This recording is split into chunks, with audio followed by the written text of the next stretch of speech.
Sem áudio. Libera o microfone. É porque está em ligação.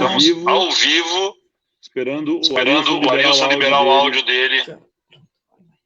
Ali embaixo. Vamos lá, Arilson, libera o áudio. Tá liberado, Maurício. Arilson, sem áudio. Arilson com áudio não tá vindo. Oh, meu Deus. Vocês são muito chiques, vocês estão fazendo um computador. Eu tô no telefone, Maurício. Tô no telefone. E agora? O Arilson é conhecido já nas sessões da Assembleia Legislativa por ficar sem áudio. É comum. Vamos ver se ele volta ao áudio. Eu ainda estou sem o áudio do Arilson. Eu vejo... Aqui não escuta o Arilson, estou aguardando os amigos. Vamos lá. Não conseguimos falar. Pode começar. Agora estou te escutando, Arilson. Tá ouvindo? Agora estou te escutando. Estou te ouvindo. Primeiramente, desculpa aí, viu, pelo ocorrido aí. Acontece. Podemos começar aí? Normal. Tá ouvindo agora? Estamos te ouvindo. Vamos. Eu não estou vendo como é que vai responder as perguntas das pessoas. Mas eu acho que o assunto tem perguntas o suficiente já para a gente ir tocando. Tá bom, mas já podemos começar? Eu acho que já veio a assessoria, sentar online no Facebook, sentar online no Instagram. Eu tive que derrubar a minha conexão da Copel, estou fazendo pelo 4G. Olha só, tá melhor que eu aqui. Conexão da Copel aqui em casa não funcionou, ela deu problemas. Ó, já tá, Maurício, estamos no ar já. Estamos no ar. Acabaram de me responder aqui. É um prazer estar com você aqui compartilhando essa live hoje. Você que é um grande deputado aí, atuante na Assembleia. E estamos aí trabalhando bastante aí para falar de temas importantes hoje. Então, obrigado, primeiramente, da tua disponibilidade, viu, Maurício? Não, estou sempre à disposição. E o nosso problema hoje aqui, já com 15 minutos de atraso, tendo que procurar uma conexão estável de internet. E eu estou na capital, você está aí numa cidade grande. Imagina os nossos alunos no interior do estado sofrendo para fazer uma aula online. Justamente. Eu acho que o caminho da nossa conversa pode ser, inclusive, esse, Maurício. A tal aula online, o tal aplicativo do Aula Paraná, ou ensino à distância, né? Muitas pessoas tratam do mesmo tema com nomes diferentes. E a gente pode começar com essa consideração sua, né? Nós que já estamos acostumados a lidar com tecnologia há um certo tempo, e estamos em cidades que têm um determinado potencial tecnológico, estamos com dificuldade. Você imagina, Maurício, o nosso aluno de Jardim Olinda, lá de Cruz Maltina, lá de Orizona e outras cidades do estado distantes de grande centro, como é que é? É isso que a gente sabe que vai ter problema. Aliás, não vai ser só esse, né, Maurício? Nós temos diversos problemas. A denúncia de captação de dados por parte da IPTV. E uma notícia que eu recebi hoje nós pagamos R$300 mil pela feitura desse programa, mais R$100 mil por mês para a IPTV. Você sabia que São Paulo ganhou de graça? Fiquei sabendo hoje que São Paulo conseguiu de graça, recebi a notícia, São Paulo, a IPTV doou o programa para que sejam feitas as aulas à distância. Então, o Paraná está pagando e São Paulo recebe de graça. Eu fico preocupado porque será que em São Paulo eles estão tentando fazer um banco de dados? Eles viram que a informação que eles podem coletar é tão grande que eles ofereceram de graça para a prefeitura. Eu fico assustado com a falta de preparo que nós temos aqui no Paraná. Porque um programa que... Os termos de privacidade, Arilson, eram termos de privacidade de outra rede, né? Foi só reaproveitado. E ninguém na Secretaria de Educação se deu ao trabalho de ler o que o programa colocou como termos de privacidade, porque teriam visto que lá não está escrito Aula Paraná, lá está escrito Mano, né? É o nome de outro aplicativo desenvolvido pela IPTV. E infelizmente, estamos aí passando por isso aqui no Paraná, a insegurança dos nossos alunos e a dificuldade de acessar as informações. A gente comentava na Assembleia, e você se lembra muito bem disso, que fora esse problema que você relata, né, é a forma artesanal que eles estão fazendo, é a forma de não ter um método de pedagógico, um método de monitoramento. As primeiras denúncias que eu e você recebemos foi de uso para outros fins por alunos jovens que não têm maturidade, usavam palavras de baixo calão, usavam até convites para suicídio coletivo e tantas outras coisas absurdas. Então a gente vê que é uma coisa assim feita de última hora. Mas de última hora, Maurício, se tivesse o intuito de ajudar e não fosse custoso, a relação custo-benefício não fosse tão alta como você relata, a gente até entenderia. Eu, por exemplo, Maurício, eu não sou contra o ensino à distância. Eu acho que no momento como esse que as pessoas têm que ficar em casa, por conta do isolamento, que é o único meio da gente parar essa pandemia, tem que ter o ensino à distância. Mas que ele seja um ensino complementar, que ele seja um ensino que ele não precise ser mensurado como nota, como hora atividade. Uma forma de complemento onde as pessoas possam interagir e tirar bons frutos disso. Mas aqui no Paraná o governo está pensando em contar tempo, está pensando em mexer no IDEB e tantas outras coisas de forma maquiadora. Como sempre eu e você falamos, e outros companheiros nossos, e companheiras também, é um governo de aparência, né? Infelizmente. Exatamente. Nós temos uma ideia que pode ser uma ideia boa, ensino à distância, se fossem aulas preparatórias para o Enem, por exemplo, para jovens adultos, ou se fosse aulas ligadas mais ao CBJ, de alfabetização de adultos, é uma coisa. Para o ensino fundamental, crianças abaixo de 10 anos, sem nenhum estudo pedagógico, sem nenhum preparo dos pais em casa, já é difícil para um professor que é formado nisso, dentro de uma sala de aula, controlar as crianças e ensinar essas crianças. Imagine, então, em casa, num ambiente multitelas, né? Porque teria que ser o aplicativo, teria que ser a televisão, teria que ser o computador, uma criança com menos de 10 anos conseguir se prender e estudar, né? E absorver a matéria. Como você disse, de boas intenções, o inferno está cheio, né? Então, é uma boa intenção, é uma má execução. O governo Ratinho vai ficar conhecido, não só agora na pandemia, mas por todo o seu governo, que é um governo biscoiteiro. Eles gostam da propaganda, eles gostam de fazer barulho, mas eles não se preocupam com a execução das coisas. Infelizmente, tem sido assim em todas as áreas. Maurício, olha, fazendo um gancho que você fala, a gente fez um trabalho essa semana aí, todo o pessoal da oposição, levantando lá 24 decretos para uso de recursos feitos esse ano. São superávites financeiros, quer dizer, excesso de arrecadação do ano passado, de coisas que não usaram. E ele usou 328 milhões em asfalto para município e usou apenas 7 milhões para o combate ao coronavírus. Aí você vê que a propaganda que se tinha, que o Paraná estava mobilizando grandes coisas, do dinheiro novo que entra, na verdade, não acontece. Então, assim, liberou uma linha de crédito, muito marketing, muito programa de 1 bilhão para as empresas. Maurício, eu estou com um monte de denúncias de empresários aqui de Apucarana, de Maringá, de Londrina, que tentam acessar a agência de fomento e não conseguem o empréstimo até agora. Já faz um mês quase que foi lançado e não tem dinheiro para poder socorrer as empresas pequenas e microempresas e outras para fazer isso. E assim é a educação. Olha, Maurício, e você que está ouvindo a gente aqui hoje, não foi conversado com os professores, não foi dialogado, não existe participação do corpo docente, da Secretaria de Educação nesse processo do aplicativo, da aula à distância. Não tem um método, não foi um trabalho. Eu tenho denúncias de pais, Maurício, preocupados que eles estão em casa também fazendo isolamento, e a única forma deles acessarem, os alunos acessarem, é o celular do pai. Mas o pai está usando o trabalho para home office. Ou seja, não tem como o pai parar de trabalhar em casa e dar o celular para o filho acessar. E ainda, Maurício, até questionei, mas por que você não acessa a televisão? Assim, olha, esse canal que está liberado aí, que é a RIC, que contratou, o governo contratou, não pega aqui na minha cidade. Ou seja, além de tudo, contrataram uma empresa de transmissão num valor alto e ela não pega todo o estado. Então, assim, a pompa, o jornalzinho, a propaganda, o cardzinho do WhatsApp, do Facebook, que é lindo, né? É a aparência, mas a essência não acontece.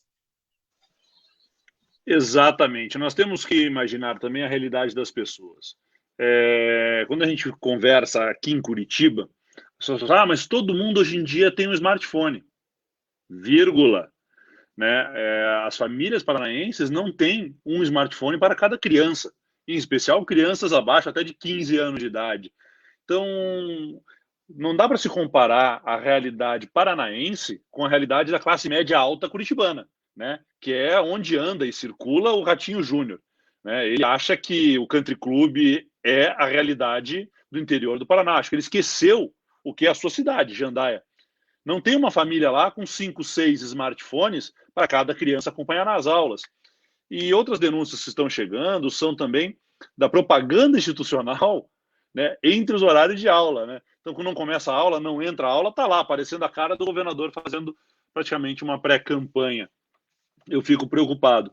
Nós deveríamos estar discutindo aqui, Ailson, na verdade, a diminuição de imposto, um investimento maior em saúde, uma parceria maior com os hospitais filantrópicos de Santa Casas, para que a gente possa atender. E estamos tendo que nos preocupar com um governo que torna a educação algo seletivo, né, criando um programa de aulas à distância que é excludente, deixando crianças de fora disso, deixando professores, pais e alunos insatisfeitos. Só quem está feliz é o Ratinho, porque ele ficou bonitinho na propaganda que ele fez. Exatamente. A essência, que é o principal desse processo educacional, está sendo esquecida. Esquecida de se trabalhar, esquecida de ser prioridade e de ser discutida com a sociedade. Quando foi feito a intenção, quando foi pensada e organizada, em nenhum momento se discutiu isso com afinco com o Conselho Estadual de Educação, com os professores, com os pais e até com um grupo de alunos. E ainda, Maurício, a gente tem uma baixa adesão. O aplicativo não é tão atrativo para as crianças, para os adolescentes, e para as crianças ainda muito menos, né? Não tem noção do que é o aplicativo e não consegue entender isso. As dinâmicas, padrões para todas as séries não funcionam, cada série tem uma diferença de idade, tinha que ser um modelo diferenciado, e simplesmente você catar um professor para ficar reproduzindo um conteúdo, você perde a qualidade disso. Não tem como comparar uma aula presencial, onde tem uma interação do aluno com o professor, pergunta, tira dúvida, faz sugestões e críticas, do que uma aula onde só um fala e o outro não complementa. E por que não complementa? Por N setores, N fatores. Baixa interatividade, como você coloca, e eu coloco também, por não ter um mecanismo de retroalimentação, baixo número de acesso pelas questões que a gente sabe, cidades pequenas não conseguem, indígenas, quilombolas, pessoal da área rural não tem acesso, a internet muito ruim em muitos municípios e tantas outras coisas. Não foi levada em cômputo. Como não foi levado em cômputo, a gente pode considerar que isso vai valer como nota, vai valer como hora atividade, a gente vai ter uma qualidade diminuída.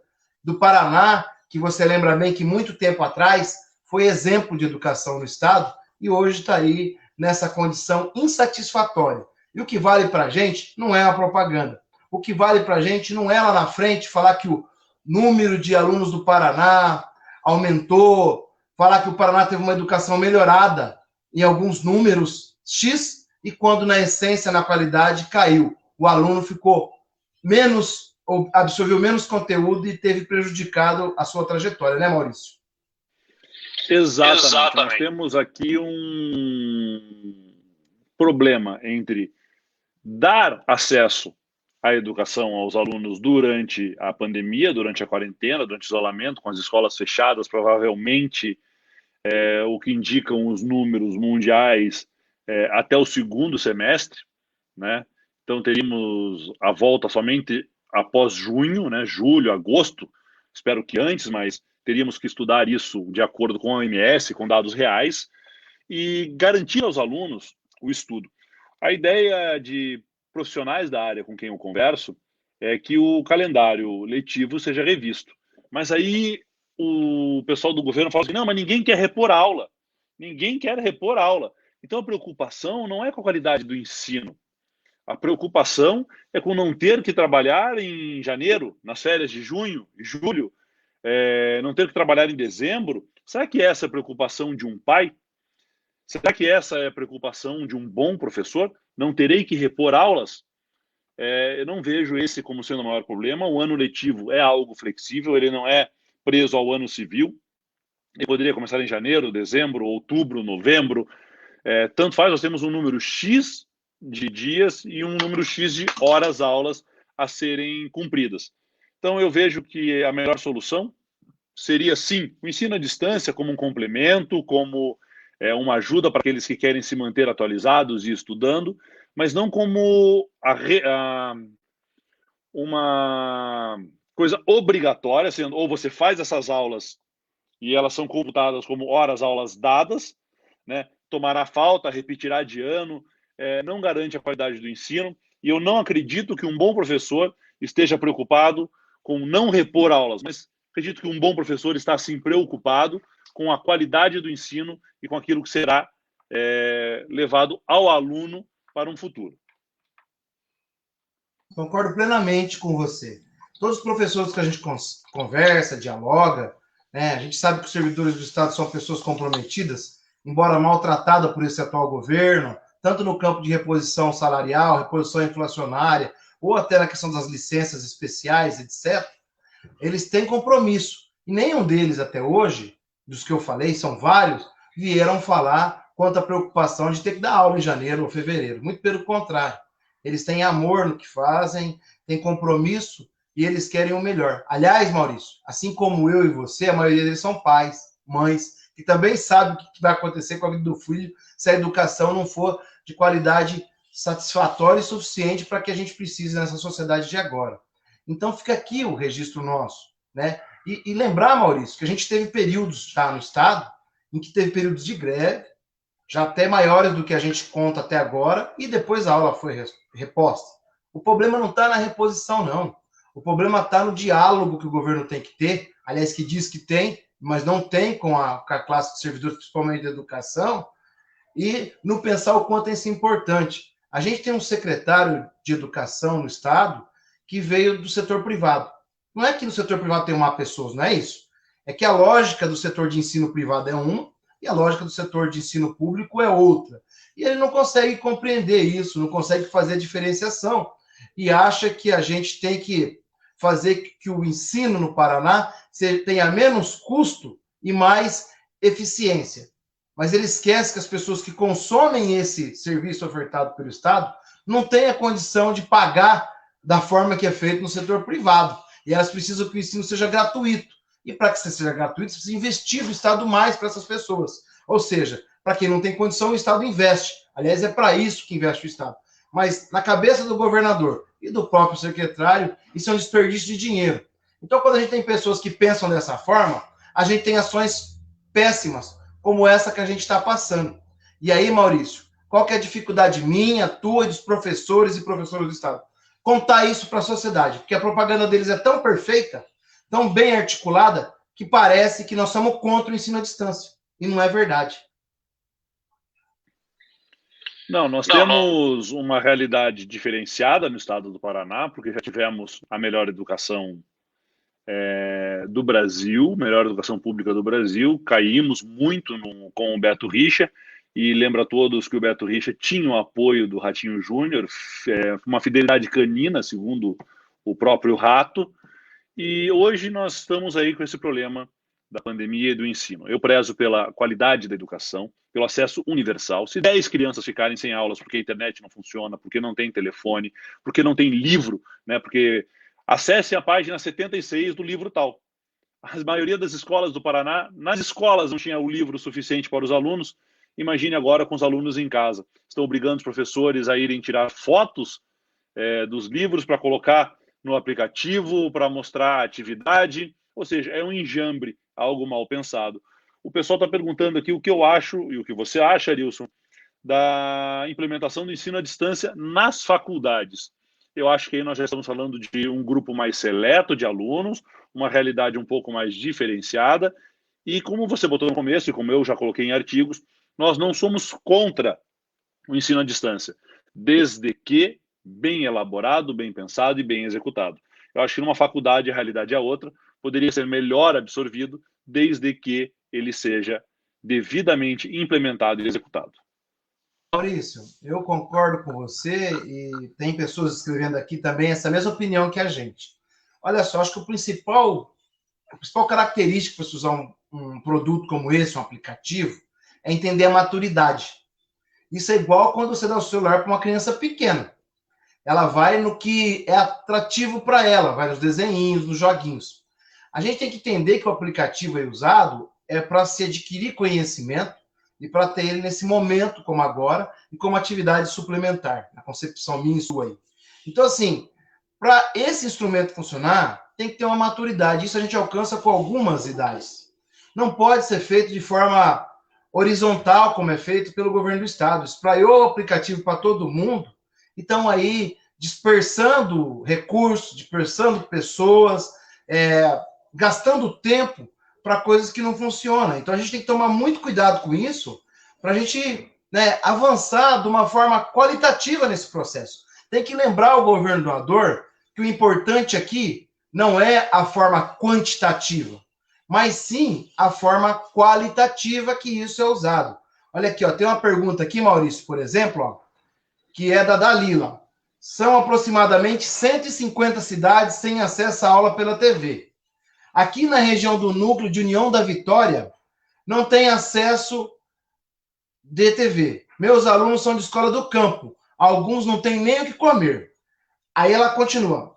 Uma outra. Sou de Bituruna. Estamos com problemas enormes quanto à aula online. Tenho mais de 100 alunos e apenas um tem acesso à Classroom e outros aplicativos. É o depoimento, diz exatamente o que nós estamos narrando aí você.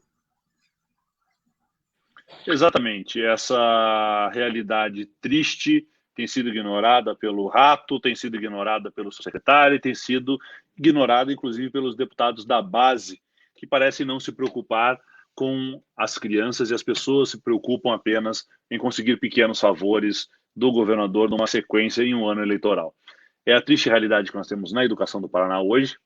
E eu acho, Adilson, que todo mundo já se deu conta disso.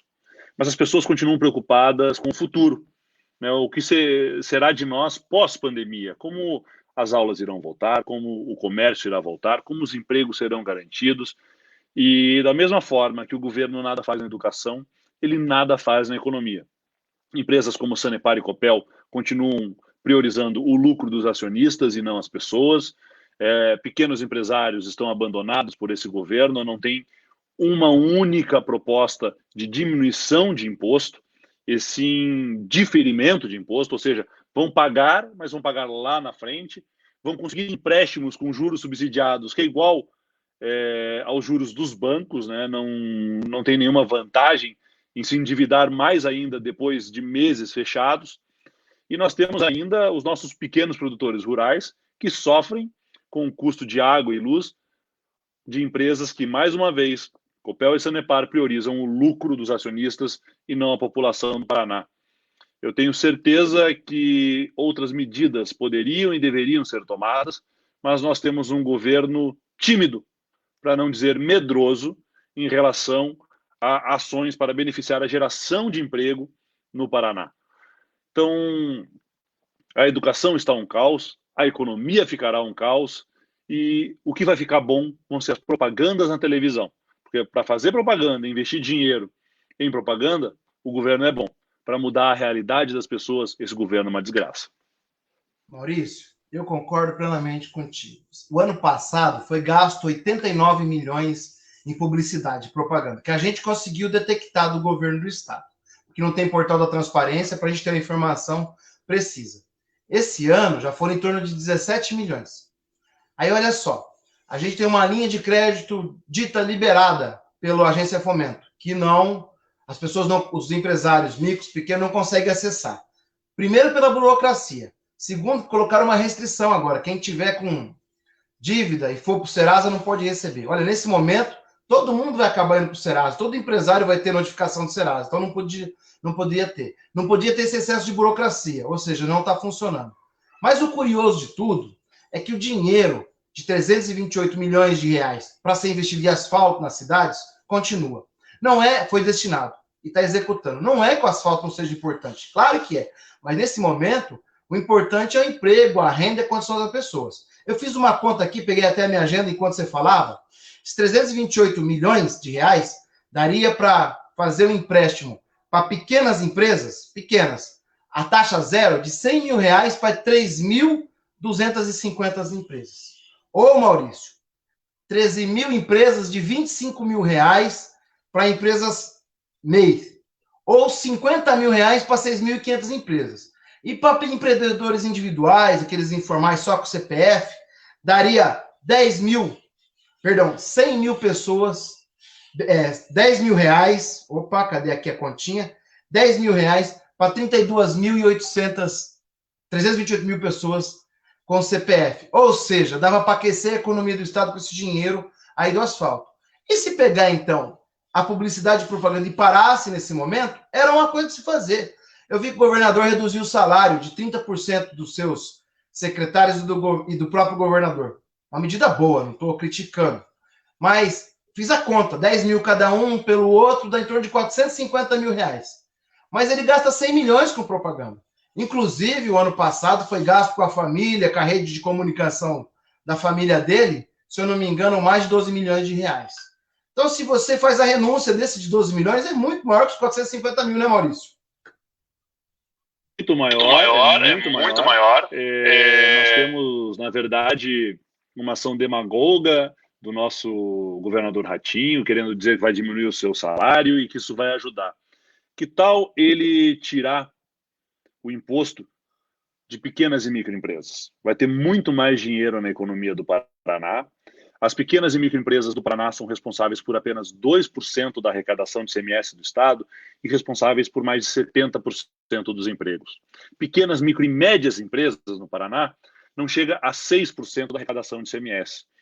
A grande fatia do bolo da arrecadação de ICMS são combustíveis e outros grandes, né, fontes de arrecadação. As pequenas e microempresas que geram mais emprego no Paraná geram um ICMS que poderia ser descartado nesse momento pelo governo, uma diminuição de 2%, aqueceria a economia, garantiria empregos e garantiria principalmente nos pequenos municípios que o comércio continuasse aberto. Mas parece que o rato está mais preocupado com o velho da van do que com a padaria do seu município, com a loja do seu município. O rato está preocupado em agradar os petreles da RIC TV e não está preocupado com os pequenos jornais, com as pequenas rádios do interior. A própria Assembleia Legislativa do Paraná deu aí 37,7 milhões de reais de volta para o Estado para ser aplicado na saúde. Mas não abrimos mão daqueles 30 milhões que a mesa quer colocar em publicidade. Então, existem fontes, existem recursos e existem, na verdade, coisas sérias que podem ser feitas. Nesse momento, se eu, Requião, tivesse a caneta na mão, era zerar imposto para a pequena e microempresa, baixar água e luz a preço de custo para a indústria e para o agronegócio, garantindo a economia do Paraná forte pós-pandemia. Porque após essa pandemia, sem essas medidas, nós entraremos numa crise econômica. Com certeza. Requião tem razão. Na verdade, o que acontece? Assim, a gente tem que usar as empresas públicas, como a Sanepar e a Copel, para ela fazer a função social dela nesse momento. Não é para ter lucro, ela é para gerar riqueza para o Paraná no momento certo, mas também para gerar solidariedade no momento que precisa. Então, nesse momento agora, eu tive uma denúncia aqui, por exemplo, do empresário aqui de Apucarana, que fabrica abas de boné. Ele tem 25 mil reais de energia para pagar esse mês, tentou parcelar na Copel, Maurício. Falou que não existe parcelamento nesse momento, e estão ameaçando de cortar a energia. Ele já está com o pessoal parado, ele tem cerca de 60 funcionários, né? Falou, olha, eu vou ter que demitir o pessoal daqui a pouco, se continuar isso, eu não consigo renegociar. Então, a água e a luz, nesse momento, para pequenas empresas, microempresas, e principalmente para as pessoas físicas, que precisam dela para utilizar para fazer higiene, para se defender do Covid-19, tem que ser gratuita, sim. É o momento de ser feito isso. Lá na frente a gente vê, renegocia, etc, etc. Não pode cortar. E assim o governo tem que usar o dinheiro do orçamento, Maurício. Desse ano passado, esse ano agora a gente aprovou uma lei dando poderes para o governo, através do decreto de calamidade pública, né? Para ele poder remanejar o orçamento do Estado. Não fez nada até agora, não utilizou R$1 de uma secretaria X para jogar para a saúde. Anunciou essa semana que vai dar 320 milhões de reais para o Covid-19. Inclusive, o projeto vai estar sendo votado segunda-feira por nós. Claro que eu vou votar favorável e sei que você também vai. Mas você sabe o que é esse dinheiro, Maurício? É que o STF fez com que os estados não pagassem as dívidas com a União nesse momento e que usassem esse dinheiro para combater o Covid. Ou seja, não foi uma escolha política do governo.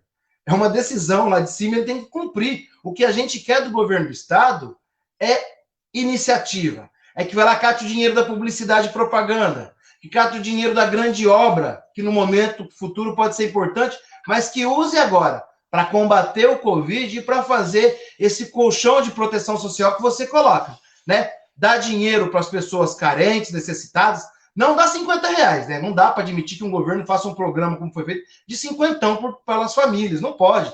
Tem 307 mil pessoas na linha de pobreza do Paraná e quase 700 mil que ganham até R$405 por família. Tem que pegar e dar mais dinheiro. Então, usa esse dinheiro da publicidade, da propaganda, da grande obra para isso, e parte desse dinheiro para o pequeno, para o microempresário, aquecer a economia e usar a palavra-chave que você falou, isentar de ICMS esses empresários nesse momento, e principalmente os produtos nesse momento que compõem a cesta básica, o combate ao Covid e o uso de consumo em maior volume pela população do Paraná, né, Maurício?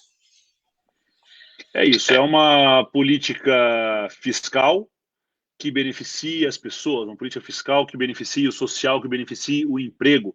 Não tem economia que sobreviva se as pessoas não tiverem salário.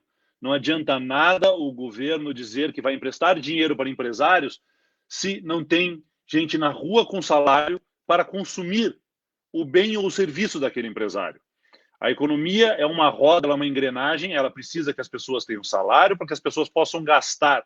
E as pessoas só irão gastar se elas tiverem salário. É mais ou menos o ovo e a galinha, mas tem que ter dinheiro injetado na economia. Para que serve o Estado? Para que servimos nós políticos? Para que as pessoas que precisam tenham acesso à educação, à saúde e a uma vida digna.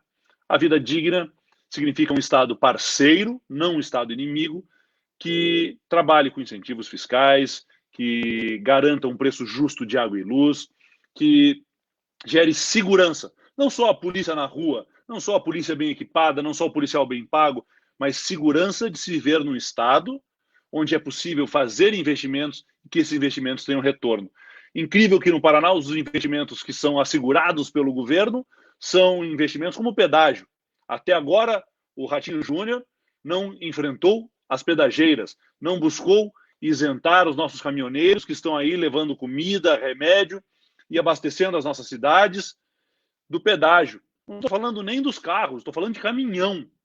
E até agora, Ratinho Júnior não teve coragem, não teve peito, apesar que coragem não é algo pela qual o Ratinho Júnior é conhecido, né? Não teve coragem de enfrentar os pedágios, isentar, por exemplo, os nossos caminhoneiros que estão agora abastecendo as nossas cidades, os nossos supermercados, as nossas farmácias. Falta coragem a esse governo, falta posicionamento. Até agora, a única coisa que eu vi o Ratinho Júnior falar nessa epidemia toda foi um videozinho caseiro que ele fez um acordo com a Uber para quem quiser ir doar sangue. Foi a única palavra do Ratinho que ele teve até agora. No mais, não se falou em imposto, não se falou em geração de emprego, não se falou em qualidade de ensino, não se falou na segurança da população, não se falou num plano econômico pós-crise aqui no Paraná. Ele está, como eu disse, conversando com o grande agronegócio, com o velho da van, deve estar conversando com o Júnior Duski, mas não está conversando com o povo do Paraná. Infelizmente, viu, Maurício? Essa hora eu não queria concordar com você, mas eu tenho que concordar com você, porque os apontamentos estão certos. Aliás, assim, quem move o emprego no Paraná, quem move a economia paranaense, nesse momento não está sendo ouvido. É só o grande capital. E quando a gente fala grande capital, é importante a gente colocar que não são as empresas que dão 100, 200 empregos ou menos, não é isso que o Maurício está colocando. São as grandes fortunas aí, né, que, como o Maurício coloca, que tem diálogo franco e direto com o governo do Estado, mas não é em prol da sociedade. Eu acho que o Ratinho está cometendo o maior erro político, sabe, Maurício? Já que a gente está num bate-papo aqui bem à vontade, bastante participação, inclusive quero falar para as pessoas que estou vendo um monte de pergunta aqui, da Paula, do João Carlos, da Maria, do Rafael, nós vamos responder depois, eu e Maurício, para vocês, todas elas. Sabe qual que é o maior erro político, Maurício? A pessoa vir do povo e na hora do poder esquecer o povo. Isso é um prejuízo enorme, não só para a carreira política, mas para o Estado. Nesse momento, as vidas são em primeiro lugar. A gente tem que priorizar a vida. O que precisa fazer? Não é ter esse discurso. É a vida contra a economia. Não, mentira. as duas podem ser feitas de forma juntas. Nenhuma isola a outra. Olha, cuidar de vida e aquecer a economia são papel do Estado. Promover o isolamento no momento certo é papel do Estado. Prover recursos, prover equipamentos de proteção individual para os funcionários da saúde, segurança que estão na rua nesse momento. Promover remédio, UTI, a fazer um colchão de acolhimento a essas pessoas, papel do Estado. E usar esse dinheiro que você coloca muito bem para fazer economia para pequenas, médias, microempresas e para pessoas físicas, é o papel do Estado. Então, dá muito bem para o Estado do Paraná fazer isso. Até porque o Estado do Paraná fez uma política financeira de caixa, Maurício. Você sabe muito bem do que eu estou falando. Ele escolheu fazer caixa para gastar no momento político. Ele ia usar agora nas eleições e ia usar lá na frente na sua eleição. Ele foi fazendo caixa, foi guardando dinheiro. Agora, Ratinho, você tem que abrir a mão. Soltar o dinheiro aí com o povo, aliás, não é teu, é do povo, soltar aí para as pequenas e médias empresas, soltar para as pessoas físicas e fazer as pessoas terem o suficiente para encarar esse momento. Explicar, né, Maurício, que isso aqui não é uma coisa duradoura, é uma crise, é uma pandemia que tem um período aí para acontecer. Então, o governo tem que fazer a parte dele e nós vamos estar lá, tanto eu quanto o Maurício e outros deputados e deputadas, cobrando essa atividade.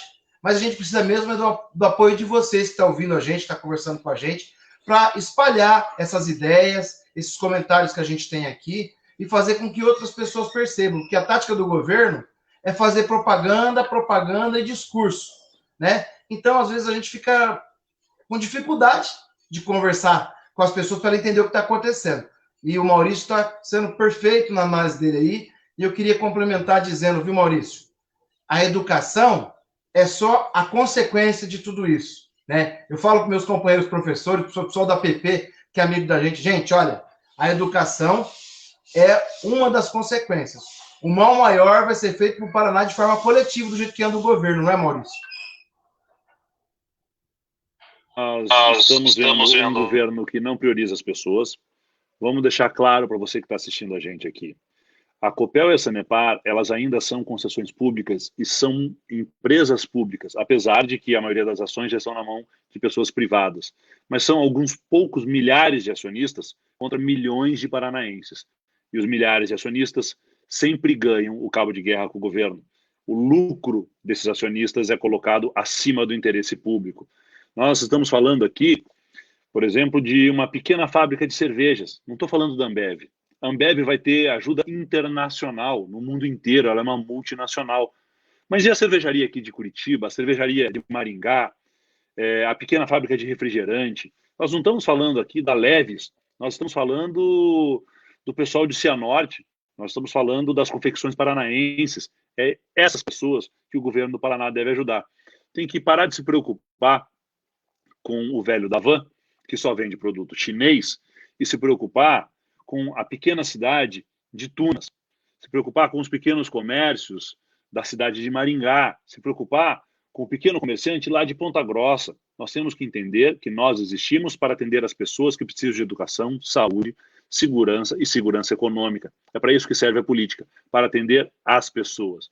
Eu vejo que eu estou tendo uma dificuldade com as perguntas aqui, eu estou acessando o Facebook, o Instagram, mas eu estou fazendo a live com vocês pelo telefone, porque, como eu disse, a internet aqui de casa hoje resolveu não funcionar.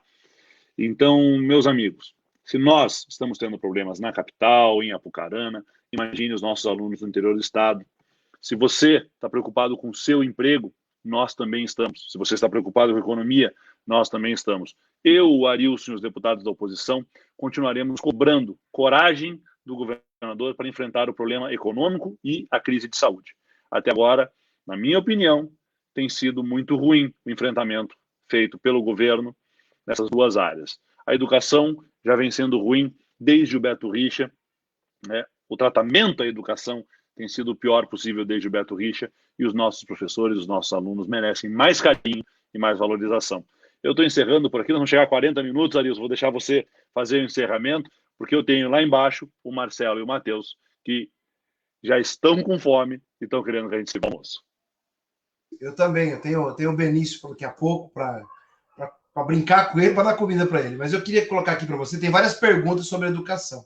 Garantir para o pessoal aqui que tanto eu quanto o Maurício vamos acabar respondendo vocês. Muitos denunciam que os aplicativos não funcionam, outros falam que tem 300 alunos e só 6 usam o aplicativo, outra pergunta de como que vai ficar os PSS nesse momento, o outro diz que em cada intervalo de cada aula de 45 minutos, 15 a 10 é propaganda no intervalo, é quase metade de propaganda e de aula. Mas tem uma aqui, Maurício, que essa daqui eu vou responder, tenho certeza que você pensa como eu, até para a gente encerrar a live. Ele pergunta assim, quais medidas vão ser feitas por vocês quanto a essa questão do aplicativo do ensino à distância? Olha, a oposição tentou aprovar um requerimento, fazendo perguntas para o secretário de Educação, que vai estar na Assembleia nessa quarta-feira. Ele não foi aceito, o governo derrubou, né? Mas a gente entrou com um processo de acordo com a lei da transparência, pedindo essas informações sobre o aplicativo. Maurício propôs aí uma ação no Ministério Público, que a gente está fazendo, denunciando, fizemos um emaranhado aí das várias denúncias que chegaram para a gente, chegaram denúncias mais graves agora, a gente vai publicizar, tanto eu quanto o Maurício, na segunda e na terça para vocês, e dizer que a gente vai estar lutando, cobrando enquanto parlamentar, mas vai usar a estrutura do judiciário, através do Ministério Público, e quarta-feira nós vamos perguntar para ele várias coisas, e denunciar essas várias perguntas. Então, assim, fiquem tranquilos, que a gente vai estar lutando e vai estar colhendo as informações de você. Pedir desculpa para o Maurício, para você aí, que a gente teve um atraso na live, né? A culpa não é só nossa, é culpa da internet, como o Maurício coloca, mas agradecer você que esteve aqui com a gente, dialogou, mandou sua pergunta, que vocês tenham aí um bom final de semana, que a gente se conscientize. Isolamento, paciência, é o que vai fazer a gente agora superar essa crise. E nós vamos estar lá lutando por vocês. Obrigado, Maurício, de coração. Continue com essa garra de sempre aí. Tamo junto. Vamos caminhando.